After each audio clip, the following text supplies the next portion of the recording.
Hey there, Skullheads. I'm Snags. And I'm old Silky. And I'm Jay. And we're dropping a Bon Scott episode on you cats tonight. Want me to pimp the website and then you can wrap up? Yeah, give us an intro. Let's do that. Go to snagsandsilky.com and just buy everything. Don't even buy think all of it. Don't hesitate. Buy the ebook. You guys are getting your tax returns. Let's jump on snagsandsilky.com and spend some fucking money. Yeah, buy all the clothes and shit. T-shirts, stickers, mugs. Yeah. Buy something for a stranger. You know, spread the good word. Tonight we've got Jason Lafarge, and I just want to. I got a little thing for Lafarge. Lafarges throughout history. If you go back in key moments throughout history, for some reason there was a Lafarge present. I'm still not sure how that's happened, but and Jay, you can weigh in on some of these relatives. Jebediah Lafarge, prominently seen at the celebration at the driving of the Gold Spike at the Promontory Summit. In Utah, the east-west line of the Transcontinental Railroad. Jebediah Lafarge was there for that. Speaking of Lincoln, Elmer Lafarge was an usher at Ford's Theater during the play Our American Cousin, April 14th in 1865, when Booth assassinated Lincoln. Good old Uncle Elmer. Yeah. I do think Elmer knew Booth, but I don't know how far into that. And then finally, we have to mention, because I live in Fort Myers, we have to mention Marlon Lafarge, who was working as a landscaper. While mowing a lawn, he suggested to the homeowner during a cigarette break to use a carbon filament inside a glass vacuum bulb. This would be the key element to the successful invention of the light bulb. Damn. Oh, these are huge, contributions that the Lafarges have. our little known relatives that you mentioned there. Yeah, thank you. Yeah, I did some serious research. Obviously, yeah. For some reason, these damn Lafarges, they just show up like an ingrown hair. You know, you just never know where they're going to pop up. But anyway, in 2024, Jason Lafarge was spotted on the Snags and Silky podcast. Yes. Yeah. So we're gonna discuss Bon Scott. He was born in Scotland, moved with his family to Melbourne, Australia at the age of 6. Born July 9th, 1946. Ronald Belford Scott. And then in 64, you figure fast forward through school and probably some silly anecdote as a child getting in trouble or whatever. In 1964, he joins the Spectres. Real quick, if you don't mind, I'm going to just jump in real quick. Yeah, weigh in. You can skip through some stuff, but you should point out at some point he moved to Perth on the west coast, on the west coast of Australia, which is, if you look at a map, it is in the middle of nowhere. Like there's it's hundreds of miles from Adelaide, where he later went, and where Melbourne is. It's on the whole opposite coast. There's Fremantle, which I think he lived in Fremantle. Fremantle, yeah, he settled there at 10. So it was just, so there's nothing there. There's nothing. It's very isolated. It's in the middle of the Indian Ocean. If you look at it, it's very isolated from everywhere else. So the only thing that he probably had going for him is Australian rules football and beer. Even at age 10, probably that guy. Yeah. I mean, probably a lot of dirt and just I can't imagine. Very isolated. And in the 60s too, you've got no internet, no phones. Yeah. It's just you and whatever trouble you can find. I'm sure he found plenty. Oh yeah. It's Australia after all. I mean, Yes. And Bon Scott. Yeah. Yeah. And Bon Scott, exactly. So the Spectres are very much like a Kinks, Beatles, very, very influenced by British style, mainly just the pop music of the day, really. But I was discussing that Bon Scott sang that he was the drummer. I thought he was the drummer for the Valentines, but it was the Spectres, and he sang Gloria. He sang a decent cover of Gloria for the Spectres, and then the Valentines, very much a 60s pop, Everly Brothers, Beatles kind of vocal harmonizing and stuff like that. Yeah, and I could do without it personally, but it's you know what, this whole, if you look at the history of Bon Scott, it's like Spinal Tap, where they show the early version of Spinal money. Tap. Yeah. And then you got the hippie version of Spinal Tap, which is the fraternity era of Bon Scott. Just trying to find a voice, Well, and these, I will say about these three bands, for their time, decent but forgetful, easily overshadowed by other popular bands. Also forgettable too. Yeah. Right, but which is why they were easily overshadowed by. But you figure in Perth or other parts of Australia, they might have had a decent following. I know Fraternity. I think he went to London for one of these bands. Like he was it was Fraternity. Yeah, I read a Bon Scott bio, and I think it was Fraternity where they went to England. And then it just went to shit, and he's kind of stranded and not sure what to do. As late as 73, and then he gets in with AC/DC. I think he was actually in the bar or at the show where Dave Evans got the can, and they needed a singer. I thought he was their van driver for a while. Pretty sure he was. If you might know something I don't know. I don't know that. I'm pretty sure he was their van driver. Yeah. I thought Brian Johnson was their driver, but I could be. No, Brian Johnson was in a band called Geordie. Right. And he was living in northern England, and they auditioned him in England after Bon Scott died. Yeah, and Brian Johnson actually did a commercial that day, a jingle for like something, and then you can find it on YouTube. But he actually recorded that, went and auditioned for AC/DC, and got the gig. Amazing. And so that commercial comes out later after mixing, and it's the same guy. It's kind of funny, but. Well, and let's just before we just stop talking about Brian Johnson altogether, since this is a Bon Scott episode, right? Let's just say how amazing it is, and a little suspicious that Back in Black was recorded in April of 1980, and Bon died, February, third week of February. So I do have that. There's all kinds of that at the end. We'll get to the conspiracy theory, but I gotta drop my Brian Johnson story, and then we'll get back on Bon since we brought him up.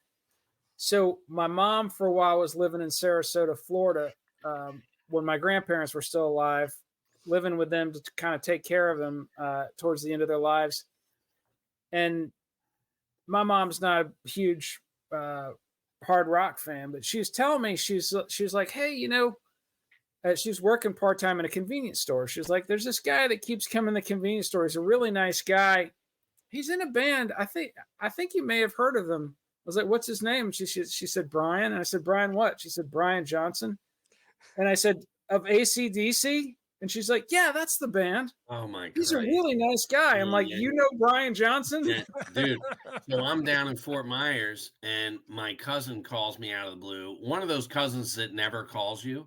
So I'm like, oh my, hello? That would be all of my cousins. I'm thinking, who has died, right? And she says, hey, I'm in this huge house out on Sanibel, and I think this guy's a rock star. And I'm like, really? I'm not excited. I'm like, whatever. You tell me you're in Matthew Sweet's house. Ooh, And she says, yeah. I said, what's his name? Or, she goes, I'm not sure his last name, but his first name is Cliff. And I'm thinking, okay, well, Cliff Burton's already dead. So yeah, that's totally what I was thinking. Who is she that's talking the only about? There's no other Cliffs, so that's the end of that story. Well, no, I'm like, Cliff. She goes, yeah, he's got kind of blondish, whitish hair. There's a picture of his band. I said, okay, well, who else is in the band? Or describe the band. Well, the guy's wearing like a little boy's outfit with a big that's hilarious brown guitar. I'm like, AC/DC? I go, you're in Cliff Williams' house? She goes, yeah, that's his last name. I'm like, mother. That's hilarious. Crazy. So she babysat the kids. So now, Jason, you got to tell us I know somebody who met an AC/DC member story. One of his relatives used to. Yeah. Well, his aunt got gangbanged by all the rest of them. So that covers everybody. Wow. Elmer knew the Young's grandfather. That's how exactly. I knew it. All right, so back to Bon Scott. Yeah, so Bon meets up with AC/DC, gets the gig. Dave Evans sang on the first single, "Can I Sit Next to You, Girl," and "Rockin' in the Parlor." Those are really good songs.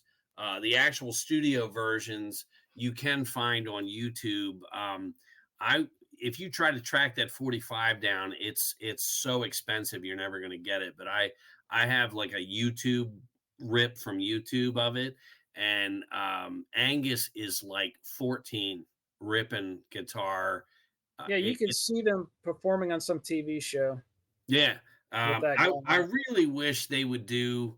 And in my research, there's a couple Bon Scott nuggets that are worthy of them releasing something to have some, but they've just really kind of skirted through not releasing certain things, sadly.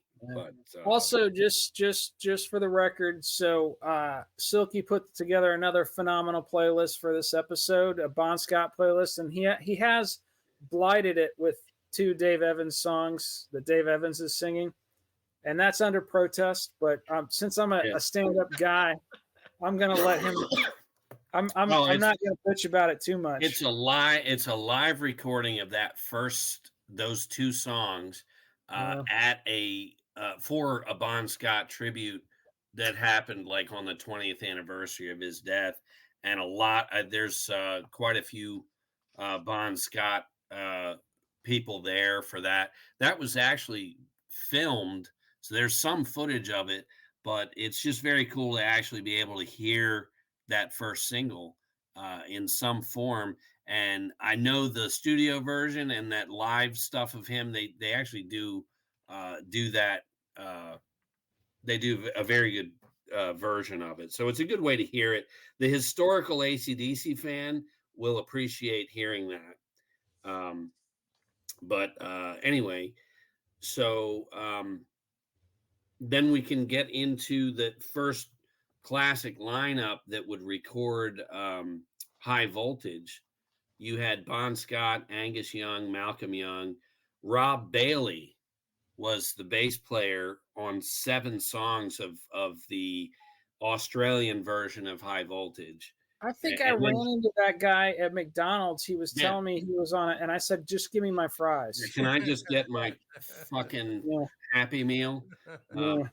And then George Young, bass on 2 songs from the Australian High Voltage. Now, we must mention the Easy Beats. Yes. Important. They had, I forget their big hit, but in your 60s pop stuff, the Easy Beats were pretty popular. And George Young, and so the Young brothers, the oldest, George, I think George was the oldest. And then who's the other one? Vanda or something? Well, they teamed up with somebody named Vanda, and Harry Vanda was also in the Easy Beats. Harry Vanda and George Young were both in the Easy Beats, and they teamed up as a production company. Got it. Yeah. And produced all those awesome AC/DC albums, all of them up until the Mutt Lange albums. One key point is that was in one of these. It's probably in the Bon Scott book. I'll find out what the name of that Bon Scott book was that I read, and I'll link it on the site. But the reason why AC/DC stuck to their guns and just played straight out rock and roll, it was on the advice of George Young, because he regretted that the Easy Beats had they really did try to have hit singles, and it's very poppy 60s, and he regretted that they succumbed to all that pressure. So when his little brothers got their band together, he was adamant. He said, just stick to what you love. Yeah, I think that was their power, was that George had already experienced all the stupid pitfalls. Bullshit. The Bon Scott book that I made note of is called Last Highway by Jesse Fink. I don't know if that's the one that you remember, but there's one about the brothers that's really good, and I don't remember which one that is, but it is. There's also one that's just about Malcolm Young. I came across in the bookstore yesterday. I think that's the one I'm thinking of. Yeah, it's just called Malcolm Young. Nice. The author of it, but yeah, it's strictly about Malcolm. I can't remember the name of the one. Oh, I think it was The Last Highway. Yeah, I think that's the one I read. Okay. So George Young played on 2 songs, and then here we go. Peter Clack played drums on 1 song. Wow. Fucking Peter Clack. And then Tony Carenti played drums on 7 songs from the Australian High Voltage, and I'll get into why I'm referring to it that way. But so Tony Carenti and George Young would do drums and bass on the first 2 albums. Interesting. I think because they were still juggling, trying to get a solid lineup. And so they would weigh in on a couple here and there. So Rob Bailey did get to play 7 songs. So High Voltage comes out in Australia only, and then they did TNT, and those are all Australia only. And when they got Dirty Deeds and that went international, they cut up High Voltage. And so what would not be seen internationally until 1984 was the EP Jailbreak 74. They took 4 songs from High Voltage Australia, and those wouldn't see the light of day to most of the planet until 84. And so they only kept 2 songs from High Voltage, the initial Australian High Voltage. So if you go grab your copy of High Voltage right now, you're going to have most of the TNT album with 2 songs from High Voltage. 4 wouldn't show up until 84, and then 2 songs, I believe, Love Song and Stick Around, or no, it's something else. But 2 songs would end up on a box set years and years later. Hey, so did you, on the playlist, did you put all that shit in the correct order? Yeah, everything's on there. I'm pretty but it's like in the order of how High Voltage originally was. Yeah. And then TNT. Yeah. Cool. So then Dirty Deeds Done Dirt Cheap. So you could kind of basically, much like the Rolling Stones, some of the Rolling Stones albums are great in Europe, and then the American version is just hodgepodge cut and paste situation that if you're not familiar, I would say if you're in Australia, you're like, oh, I don't need to buy this. This is all on what I already have, so it kind of gets jumbled with those first 2 releases. I've been hesitating to make my complete Rolling Stones playlist, like go through it all and double check it for that reason, because the early years are just all I can send you. I actually took the time and put one together. Oh, great! I did the nasty work. Hit me to it, man. Yeah, I'll send it. Now, all you millions. I love the Australian cover as well. The Australian Australian cover of Dirty Deeds with the forearm with the tattoo. Yeah. So that cover right there, Snags. Jay, I came into Tower one day on my day off, probably to get my paycheck, and I'm up front, and for some reason they needed, hey, can you? And so I'm back behind the counter, and I'm helping somebody with something because they were new or didn't know. All I remember though is I'm standing in front of the main registers in front of that big bay window. Yep. And I happened to look down, and below the register there was an area for CDs that had been ordered that were waiting for a customer or whatever. And I look down and I see that cover and some dude's name, and I'm like, what is that? I pick it up and it's Dirty Deeds Under. I flip it over and here's songs. I forget, like Crab City in Blue or what. There's two on there. Yeah, there's School Days. Actually, the original is actually pretty. It's just different order. No, but there's something on there that's not on. Right. Anyway, so what did you do? The question is, did you snag that? Did you snag that album? Oh, you're goddamn right. I peeled that kid's name off, and I bought that CD right then. Yeah. And I've regretted it. Why? This much? But if memory serves, that guy called a few days later when I was there, and I'm like, no, it's still not here. And this was the dark days where you would order something and it may or may not show up and all that. And especially something like that, which is an import. It was like, but I was like, dude, this is mine. And that kicked open the idea that those Australian versions had other songs, and they did. Yeah. They had stuff that you couldn't just, make yourself readily.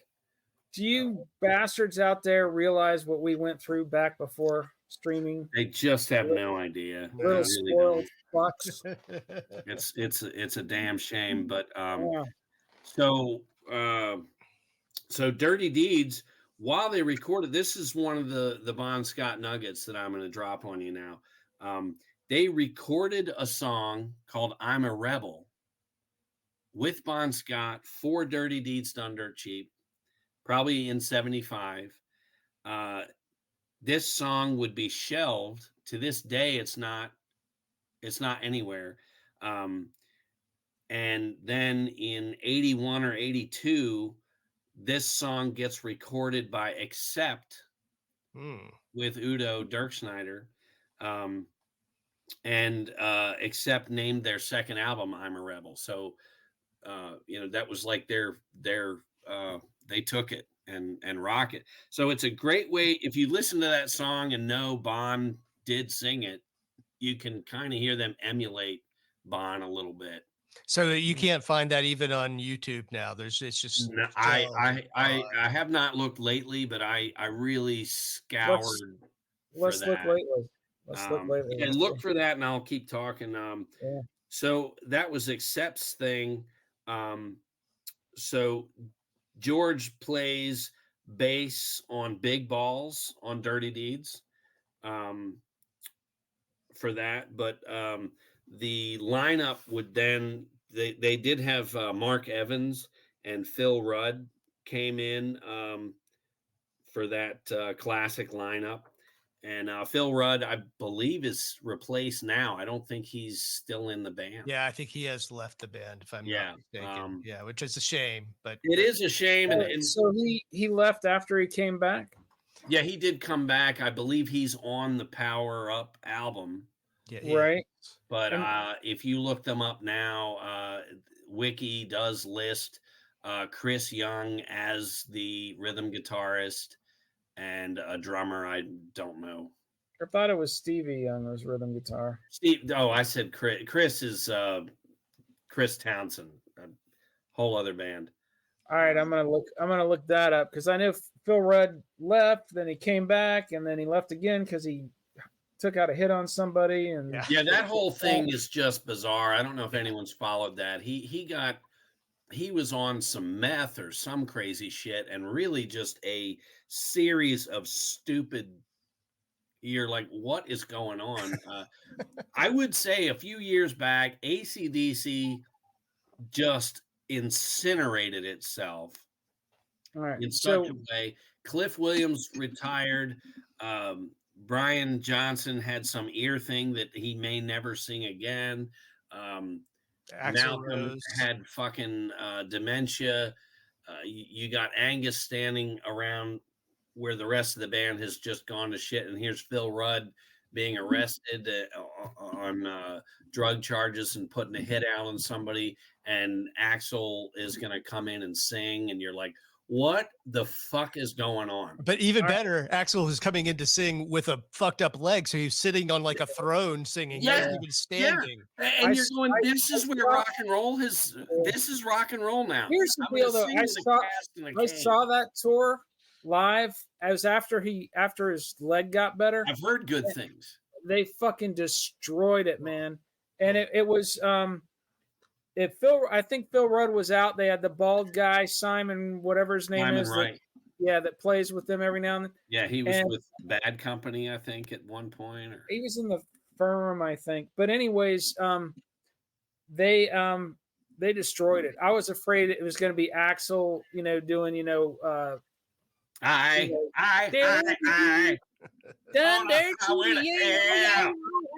But it wasn't. He just he Bon Scotted that shit all the way through. That's who he was emulating. That's cool. Fucking awesome. Yeah, I've heard good things, but I mean, you can certainly understand why we were all like, "Oh my God, what has happened?" Yeah. According to Wikipedia, the current lineup still includes Phil Rudd. It says Angus Young, Phil Rudd, Cliff Williams, Brian Johnson, and Stevie Young. So I don't know. I know Phil Rudd was out for a while, but he came back. He did come back after he put the hit out on. Yeah, I think charges were either dropped or he did probation or something. Yeah. For some, he's rich. He's rich. I think they just kind of. You do whatever the fuck you want when you're rich. I think they just swept that. They kind of just swept that under. Phil Rudd does play on 6 songs from High Voltage, which was again that conglomerate. It's basically TNT with some 2 songs from High Voltage. So realistically, Phil Rudd was there right at the beginning. But that would go on until Power Age, which is one of my favorite albums. That's a great one. Cliff Williams comes in, Mark Evans. Evans and Angus didn't see eye to eye. They would kind of tit for tat back and forth each other on the tour. There's an interview with somebody basically saying none of these were like gig ending, you're out of the band type things, but there was definitely some grist between them. Between Angus and him, and not Malcolm? Between Angus and Evans. And then you have to understand, Malcolm ran that band. Yeah, of course. Yeah. And I think Malcolm he was the captain. You know how brothers are. Malcolm's watching this like, I don't like you fucking with my little brother. And Malcolm said, I want a bass player that can sing. I don't know that Cliff Williams' vocals have really made the band. But no, but visually it does, because visually they had that awesome thing where they would stand back, rocking, and when it was time for them to sing, they would both march up right to the microphone at the same time and do it. It was very important visually. Very badass. Yeah. And so that back and forth ribbing going on. He was fired just after Black Sabbath booted them off the Technical Ecstasy tour. Probably for being too fucking good. I would imagine, because at that point Sabbath wasn't very good. No, they were the drugs had taken their toll. Yeah, so they then they do what was it? Was that the tour where they brought Van Halen on too? Well, no, that would have been 78. But so 77 happened, and they're like, Jesus Christ, enough with let's get some California bar band. We don't want anybody giving us from a a run bar. for fucking Van Halen and destroyed them. The guy I got these guys that, look like Black Oak, Arkansas. It'll be fine. Yeah. And Roth really did steal a lot of his shit from his entire yeah. That was definitely a BOA rip. Yeah, for sure. Jim Dandy to the rescue. So check this out. If we ever get this time machine together, AC/DC toured the U.S. in 77. It was their first U.S. tour. They went to CBGB's, Whiskey A Go-Go, and then the Atlantic Record Studios concert. They played 8 songs. That's on the Bonfire box. Yep. It's really good. Really. Gene Simmons saw them in L.A. at the Whiskey, and that's how they got that tour with Kiss. Okay. Yeah. So I will weigh in when the Bonfire box set came out. Bought that bastard, couldn't wait, get home, and I knew it had 5 CDs of a bunch of rare ACD.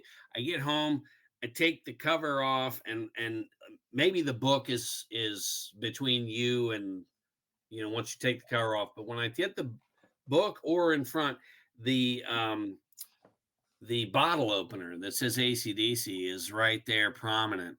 And I gasped like I just cut my hand off. I remember at the time the Terminator runs in thinking I really hurt myself. And I'm like, it's a bottle of, like, I was so excited.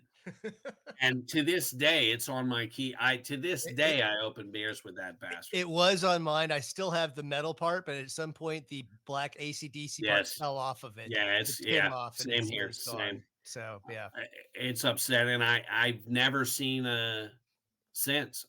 I almost want to eBay that bastard and see. I was just gonna say you could buy it on eBay for $400. No. It would be cheap by now, but I mean, is that opener in there? That's in the new Bonfire. Yeah, I don't know. I mean, it's much smaller now. The reissues. I've seen them. So you'd have to find somebody that had the long box one. And then you'd have to say, dude, is that bottle opener in there or not? Just don't fucking sell me some shit without it. Because I'd love to have it again. I'd get another 20 years out of it. So that was 77. And then they did the live version of If You Want Blood, You Got It, the live album in Glasgow, Scotland. This was filmed. Here's another nugget that should be released. It's still unreleased. That entire show was filmed. And it's on a shelf with I'm a Rebel and that first single. That would be a great, just all the hits and some of these nuggets that have never seen light of day. Why do I seem to have a vague memory that was like a midnight screening or something? That's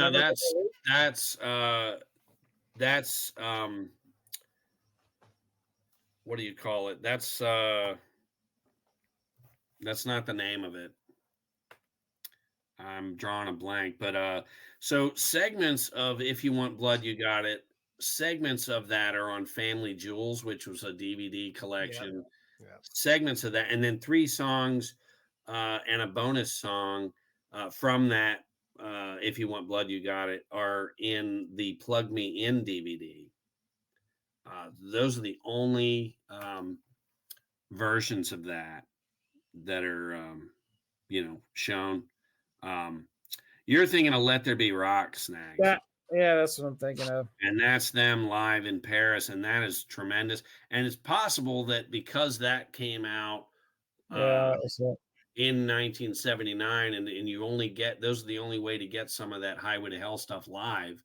It's possible that because that was released, that this other show sits. But at this point, that really should have been released with the Plug Me In DVD, because that was all, hey, here's some archival AC/DC live shows, and it's a great DVD box set, that Apollo Glasgow thing should have been when that came out. Bastards. And then, Let There Be Rock is a great record.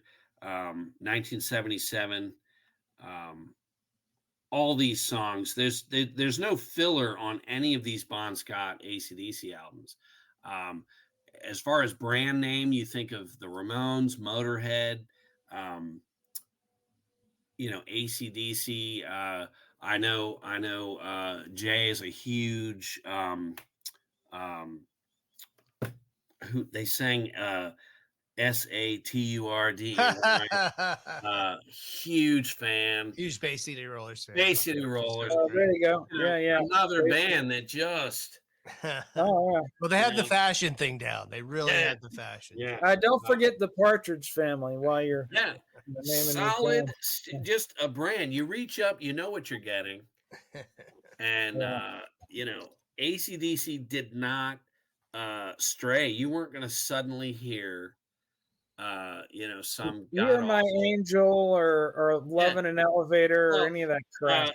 I will say there is one love song, which is on TNT, I believe. And it's, you hear it, you're like, wow, that's weird. But it's one song that was only in Australia. And now when you hear it years later, it's rare song.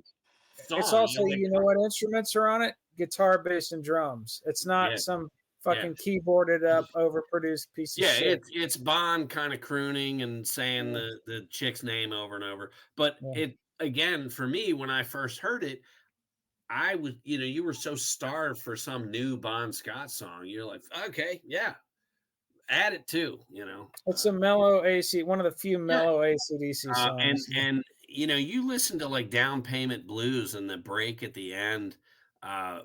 Angus was such a good blues guitarist. I love that they stuck to the rock thing, far more influenced by Chuck Berry than say Elmore James or something.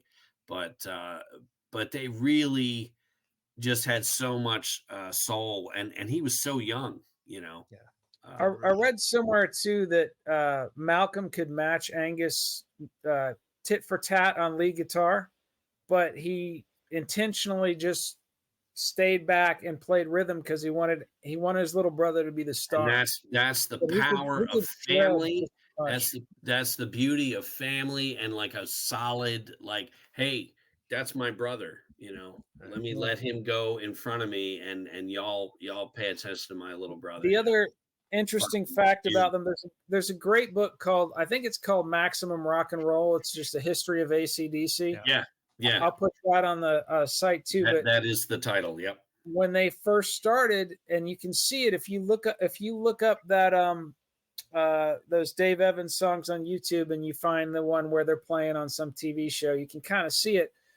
They were kind of like the Village People, in that they would all had a character.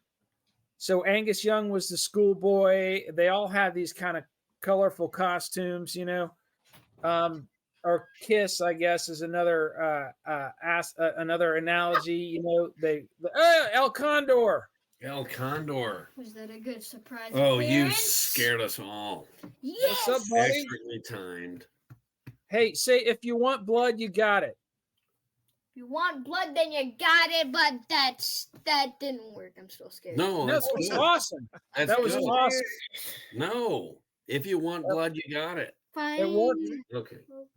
All right. You're supposed to be in pajamas, young man. I'm waiting for my iPad to charge, and I'm building that one Optimus Prime set that I got for Christmas. We've got Lego business. All right. Thank you, sir. Nice. Y'all heard that parenting. That sounded good, right? That was good, yeah. Yeah. I think you got everybody fooled.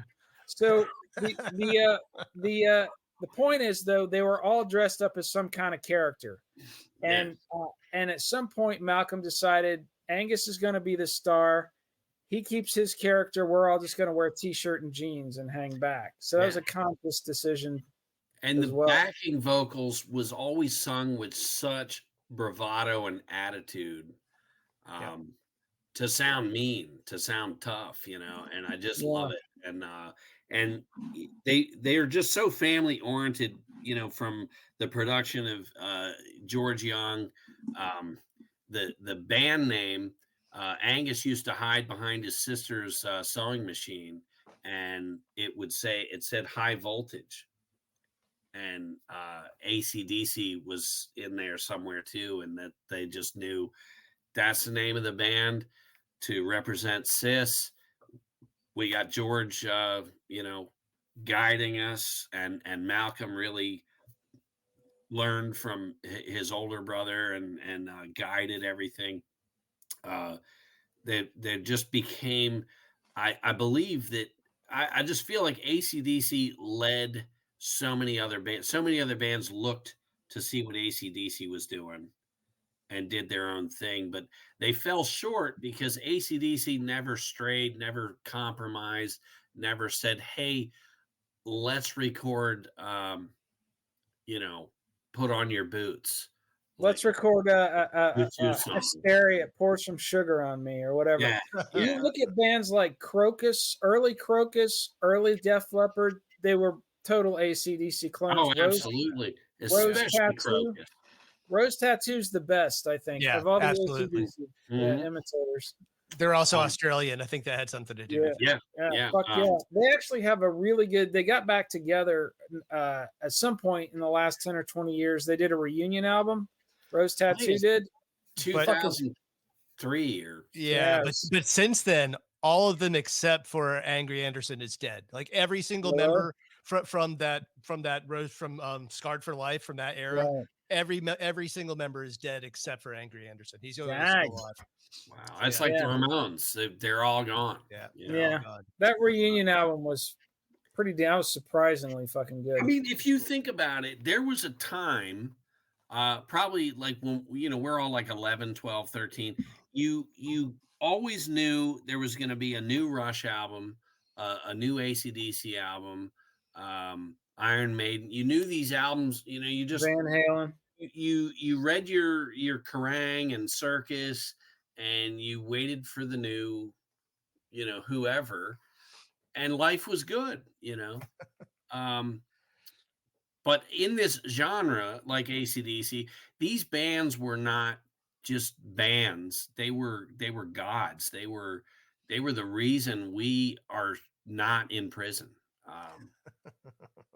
I feel, for me, I'm alive because I was like, nah, no matter how bad shit gets, there might be a new album coming out in a couple. I gotta stick around, so that's just that's my 2 cents on that. So we've left off.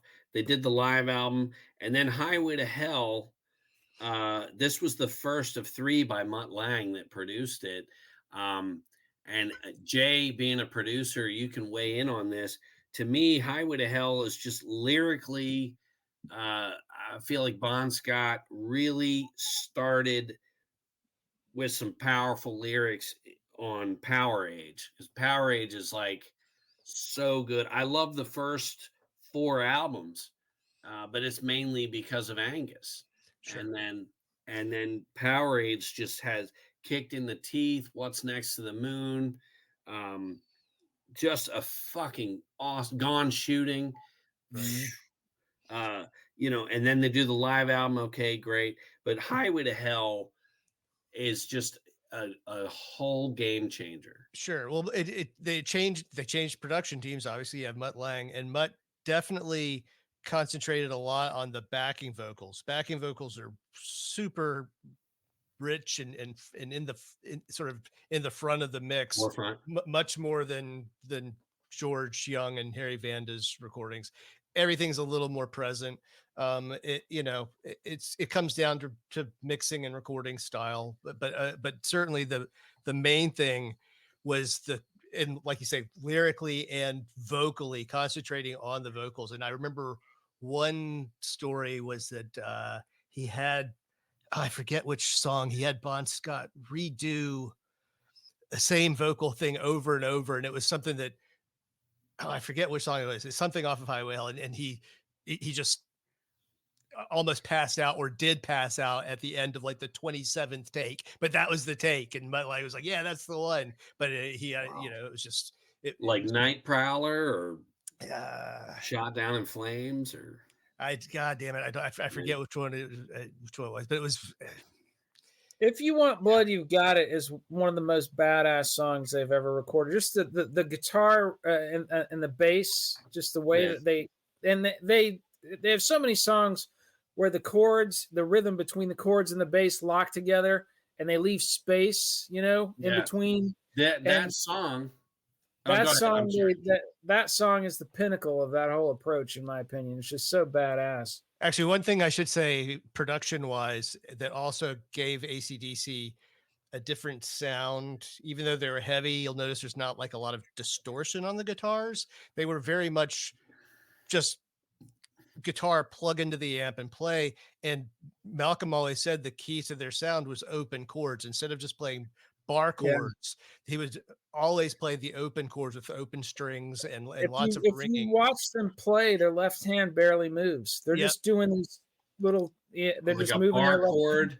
Well, the bar chord would be more muted, and so because of that, he's hitting all open. The rhythm section is all the rhythm guitar is all open chords for the most part, all open chords, which gives that just a different, a more full sound, especially with their didn't Keith Richards kind of do that too? Keith Richards also that's called much in the open tuning. It's a little bit different, right? That's true. Richards did. Richards also used only 5 strings. He had an open string 5 string setup as opposed to 6 string. That's awesome. Yeah. If You Want Blood, You Got It. The story behind that is Malcolm and Angus are at this bar. And it's just some local dude up there on stage, and he's just tanking. He's fucking dreadful, awful. And at one point, the crowd is just like, somebody just, they're not even aggressively heckling him. There's somebody's just like, dude, you suck.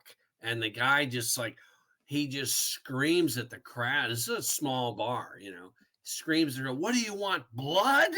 And Malcolm and Angus were just crying. You know, they were like, that's it, man. And so they took that. And so when you know, regardless of what the song's about, it's really it's really about being up on stage, presenting yourself to the arena. And didn't you say you were sometime in the early 90s at the height of the grunge frenzy? You saw Quiet Riot at the Masquerade, and there was like 14 people there, and they were all sitting at tables talking to each other, not paying attention to the band. I don't think it was Quiet Riot, but maybe you said I do remember all of that. I just don't remember the band. You said right in the middle of the show, somebody just yelled out, "You guys fucking suck!" Yeah. Yeah, it's pretty embarrassing. And, you know, we've all seen that where somebody is just burning alive on stage, and it's embarrassing. And I think it sucks. It sucks for you as the audience member to think, oh man, that is, you just, and you don't want to leave. You feel like if I leave, it's just going to add to this awful situation. So you almost sit there and watch this happen. It's terrible, you know. Yeah. Been there. Yeah, we've been there with our fucking comedy routines. Yeah, we've done some horrific stand-up. We got chased out the back door.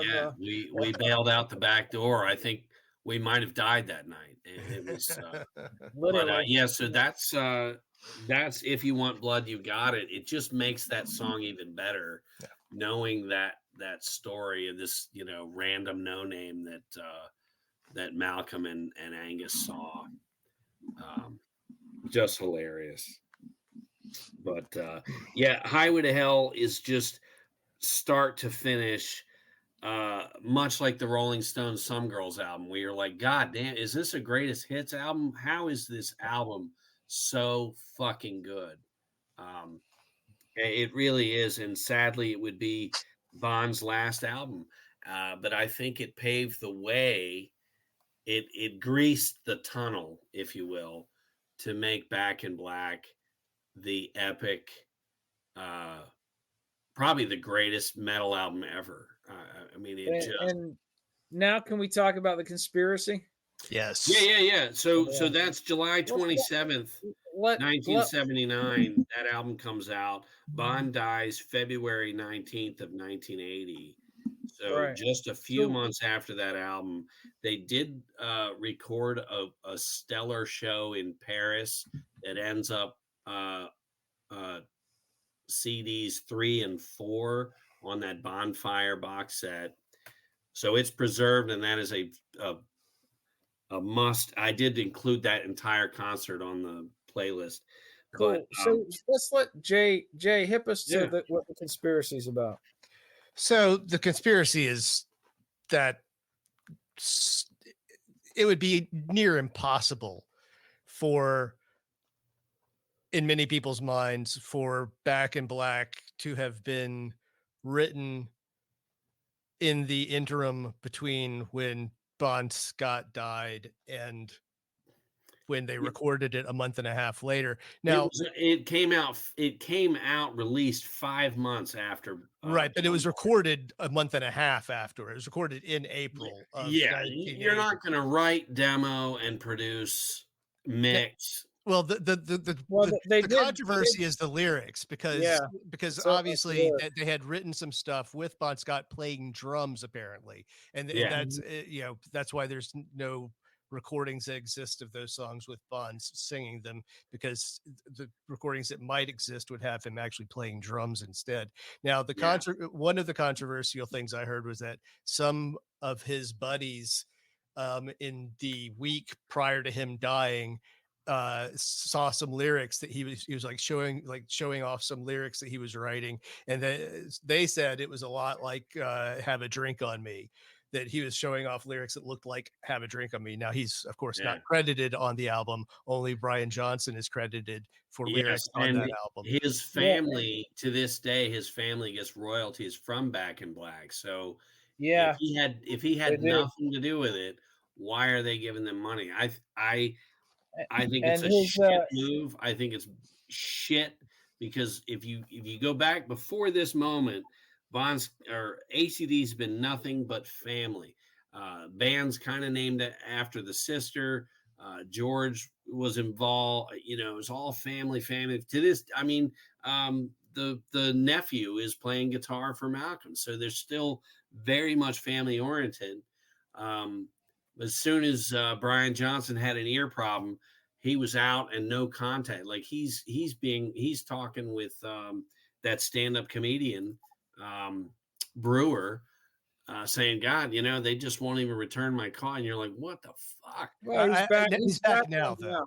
Yeah, he's back now. Yeah, right. Yeah. So the other thing is, shit. I think it was in that Bon Scott book. An ex-girlfriend of his said that he was singing her the lyrics to "You Shook Me All Night Long" before he died. Yeah. Interesting. Yeah, and played drums like Jay said, and maybe sang on like one or two things, possibly not Back in Black, but something. But I honestly, to me, if you look at the lyrics to Highway to Hell and you listen to Power Age, I feel like they had all 9 of those songs written. They had some demos of some performing with Bon playing drums, and then he's gone. And to solidify Brian Johnson to, hey, let's go forward, and this is be a tribute to Bon, but let's make it look like, and think about this, and you'll see a good comparison here. Back in Black comes out. It's all Bon written, and they ride the wave. There's suddenly, I think that album really kicked the door open.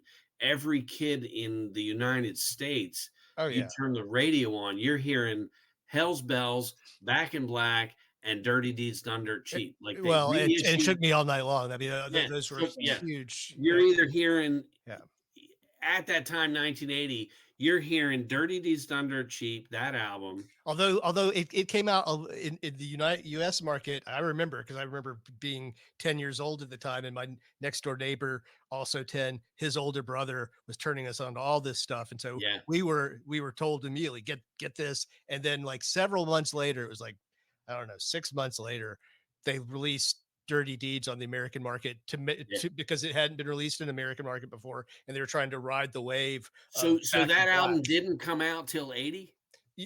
Dirty Deeds didn't come out in America until 80. Yeah, it was after Back in Black.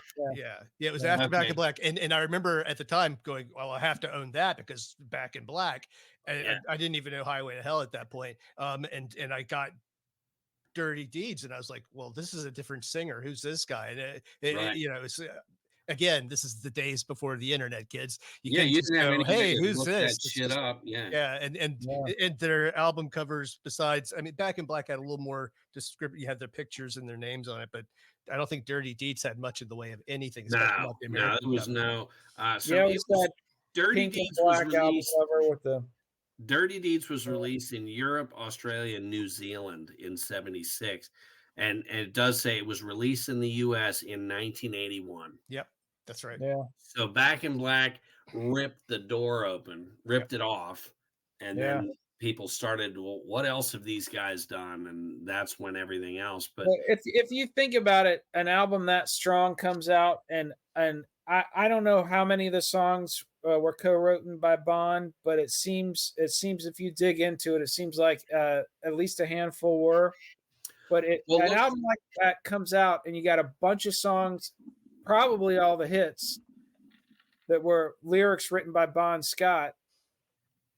It doesn't give you a lot of confidence in them going on with the new singer. You know what I mean? It was a PR move, totally. Yeah. So Back in Black, solid record, probably written entirely by Bon Scott. For Those About to Rock, riding on the wave of Back in Black, they possibly sat down and just plagiarized the same, aura of Back in Black for Those About to Rock. Great record. I love that record. I do too. I think there's some really strong moments on it.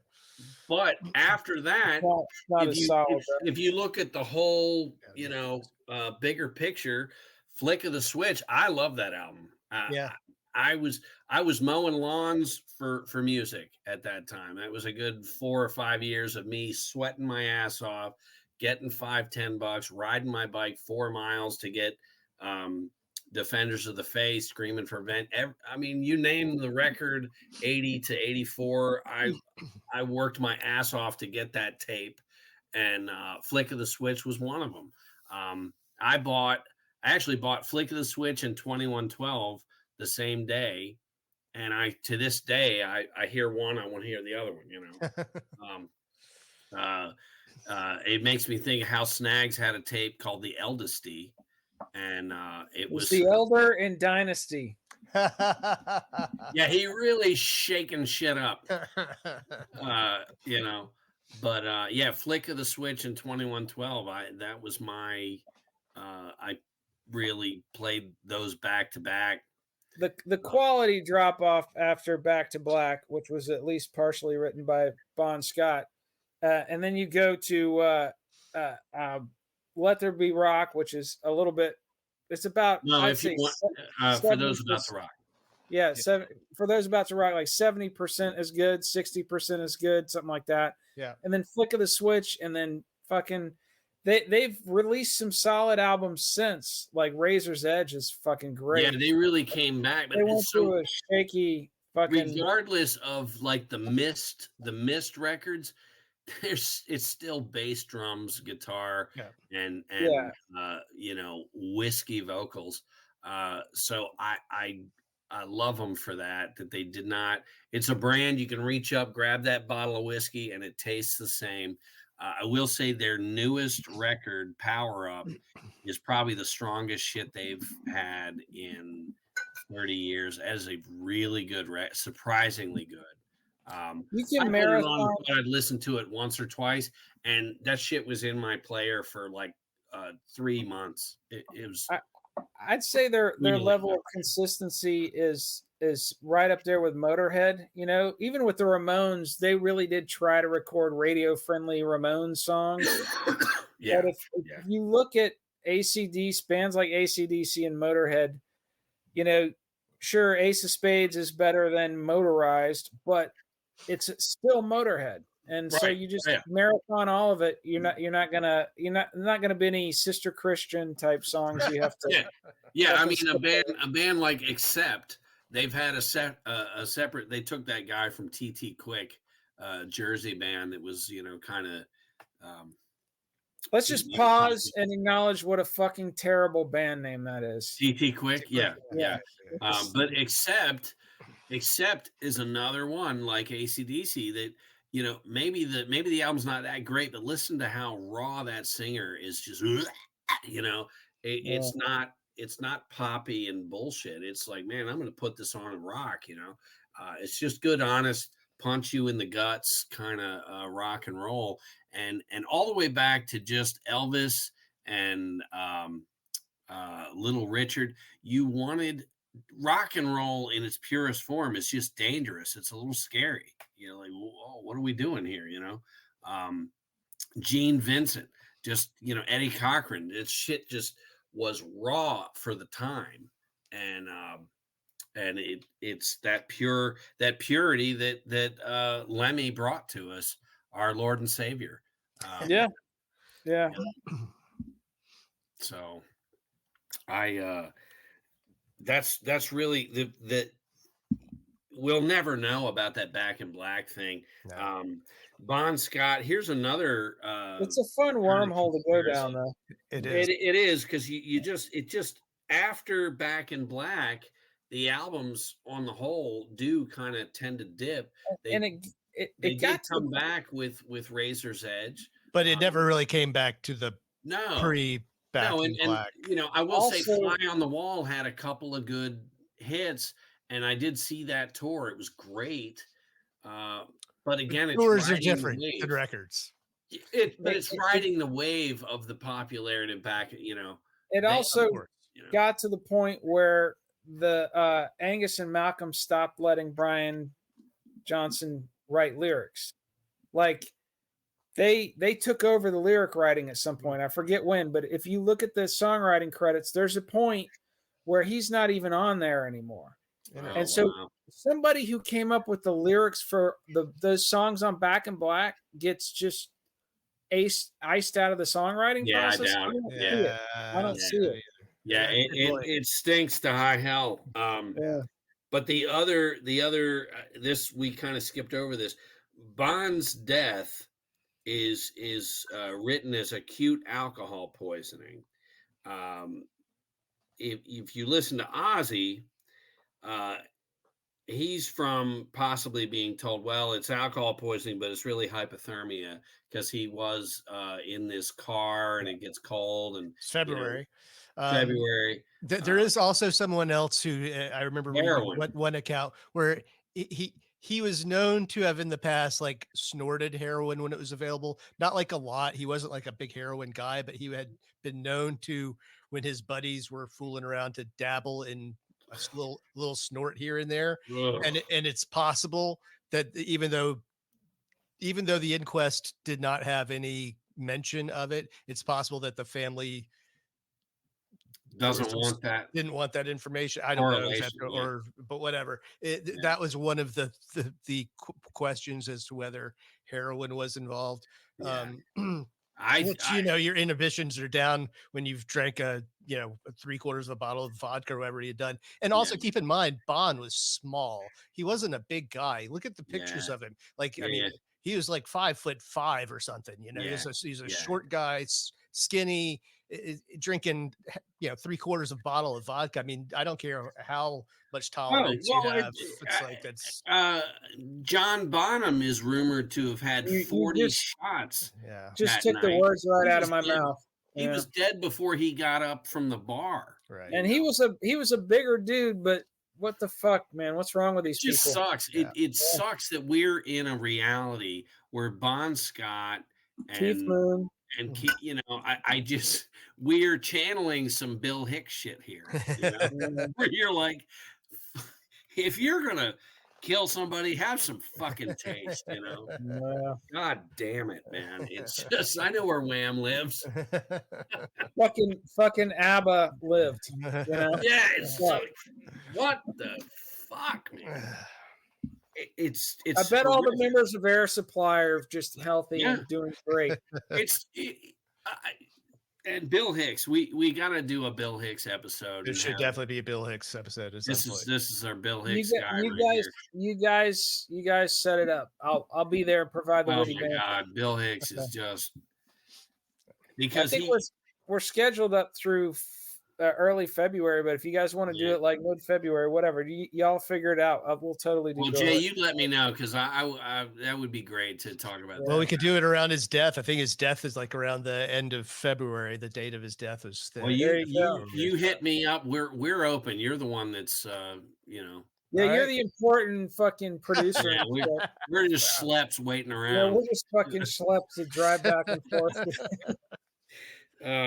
But yeah, those are the two big mysteries at the end. I think he went and got some heroin. You know, they got a hell of a tour. They're writing a new album, and he's like, you know what? I'm gonna go do some heroin. Great idea. Great fucking idea. You know Great what I think in human history. Hey, I'm gonna do. You know what? Let's crack open some H. You're leaving out the very real possibility that he faked his death like Jim Morrison and Andy Kaufman did. Oh, yeah. And they're all hanging out in Aruba or somewhere, just fucking chilling. That sounds good. Yeah. Now, you mentioned Crocus. Their very first album is Hippy Dippy Granola Horse Shit. And then their second album, they AC/DC. So they heard an AC/DC album. Yeah. Somebody in Scandinavia, wherever the hell they're from, said, "Hey, you know that first album? They were Swiss. Go the fuck away." Yeah, but little known fact: the singer from Crocus was offered the lead singer slot in AC/DC. Wow. Before Bon Scott, and he fucking turned it down. The idiot. Yeah, he turned it down, and they even talked to Randy California. Bizarre. From 10 years after. But can you imagine now looking back and going, "Oh my God, I turned down ACD," because he was like, "Well, things are starting to happen for Crocus, so I'm gonna stick with this." You know what? And let me weigh in on the Crocus thing, Jay. We actually approached Crocus, and I have a few emails with their manager, and we were trying to get them on the show. And this show was not. They said that platform does not look like something we would be interested in. So okay, you turned down AC/DC, and then you turned us down. So where are you? That must mean we're blowing up right around the corner. I love it. I love that Crocus turned us down. Yeah, fuck them. Also, the damn Cosmic Psychos were supposed to be on. Their management was actually trying to set up dates with us, and then they fucking just stopped replying. Fuckers. Well, let's say one thing about Crocus. I remember the Screaming in the Night, the Headhunters album, and the drummer on that album actually was from Atlanta. This guy, Steve Pace, I think. Their Swiss drummer quit, and he joined the band. And I remember that album being okay. It definitely had some AC/DC moments. But then the next album, what's the name of it? It was either called The Blitz or it was called Ballroom Blitz. And it had the cover Ballroom Blitz. And it was like, you're going to name your album after a cover song? After who does song? That? Yeah, who does that? I remember being disappointed when that came out because I liked the Headhunters album too. It was a good album, yeah. It wasn't bad. And then this Ballroom Blitz thing comes out. I'm like, what are you doing? It's like I saw them on that tour with Sammy Hagar, the I Can't Drive 55 tour. There you go. Not good. Yeah, Metal Rendezvous, started on Hagar. Time, Headhunter, The Blitz. Yeah, The Blitz. The Blitz. Yeah. 1984. Yeah. Hey, you guys remember? This is totally random, but you guys remember that band? around that time, Quiet Riot releases a cover of "Mama, We're All Crazy Now" because come on, feel the noises. And then there was some other band that released a cover of that song at the same time, and they had like a violin player. It was like some metal band, but they had like a fiddle player, violin player, or something. You don't remember that? I'll have to look it up. Yeah, no idea. They released their "Mama." I know I won't sleep until you tell me who it was. Yeah, I know you won't. And then when I do, you'll fucking find it on eBay and pay $300 so you can have a fucking single. No, oh yeah, we were supposed to mention we did last episode I'm gonna find out who that band was. So yeah, please hurry up. The last episode we did was Rockford Files, and I looked up. You're looking for just for the play. I did a playlist for the show. Songs that Jim Rockford might have listened to and enjoyed. Awesome. Nice. I thought it was a little creative, a little outside the lines here. Like was Crocus on liberties? There? No. Oh man, I did take some liberties, but I kind of stuck to kind of a country vibe, But I was looking for the original Mike Post, Mama's Boys. Irish hard rock band. Thank God. No idea. Never heard of them. Me either. But no, so Mike Post released in like 74 that song, the theme to Rockford Files, and the B-side was like Dixie something. But I'm like, man, I'd love to put that on the playlist. And the only versions you could find were these like real watered down keyboard versions of the same theme song, but not the theme song. And so you'd hear it and you're like, come on, man, I don't want to hear this. It's garbage. Overproduced keyboard. Mike Post, I guess, later in life. Original Rockford Files. Yeah. I'm going to water this down and make it sound like shit. So I found the 45 on eBay for like $5, and I had to snatch it up, just to.